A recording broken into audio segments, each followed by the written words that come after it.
নমস্কাৰ, এই মুহূৰ্তত আহি পৰিছে ৰাজ্যবাসীৰ কাৰণে এখন ভয়ংকৰ গুৰুত্বপূৰ্ণ খবৰ। এই ভিডিঅ'টোৰ মাধ্যমত আপোনালোকে জানিব পাৰিব।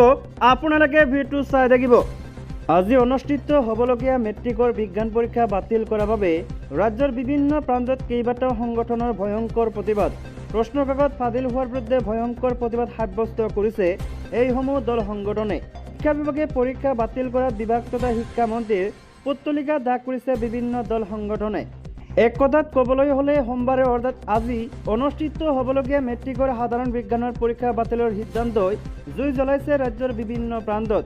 কাগজ ফাদিল হোৱাৰ বাবে দেওবাৰে মাজনিশা পৰীক্ষা বাতিলৰ সিদ্ধান্ত ঘোষণা কৰাৰ ফলত বহু পৰীক্ষাৰ্থীয়ে নজনাকৈয়ে পৰীক্ষা দিবলৈ আহি পুনৰ ঘূৰি যাবলগীয়া হয়, যাৰ বাবে শিক্ষা বিভাগৰ এই সিদ্ধান্তৰ ফলত ক্ষুব্ধ হৈ পৰিছে বিভিন্ন দল সংগঠন। উপৰি দল সংগঠনসমূহে শিক্ষামন্ত্ৰীৰ পদত্যাগৰ লগতে ছেবাৰ অধ্যক্ষক গ্ৰেপ্তাৰৰ দাবী জনাই প্ৰতিবাদকাৰী দল সংগঠনসমূহে কৌশলগতভাৱে অসমীয়া মাধ্যমৰ ওপৰত আক্ৰমণ কৰা বুলি অভিহিত কৰি বিভাগীয় মন্ত্ৰীক অসমবাসীৰ ওচৰত ক্ষমা খুজিবলৈ দাবী জনায়। অন্যথা ভয়ংকৰ আন্দোলন গঢ়ি তোলাৰ হুংকাৰ দিয়ে সংগঠনসমূহে। উল্লেখযোগ্য যে আজি বাতিল হোৱা ছেবাৰ অধীনৰ হাইস্কুল শিক্ষান্ত পৰীক্ষাৰ সাধাৰণ বিজ্ঞানৰ পৰীক্ষা সুকলমে অনুষ্ঠিত কৰিবলৈ 30 মাৰ্চ তাৰিখটো থিৰাং কৰিলে ছেবা কৰ্তৃপক্ষই। প্ৰশ্ন কাকত ফাদিল হোৱাৰ বাবে বাতিল কৰা হৈছিল আজিৰ পৰীক্ষা।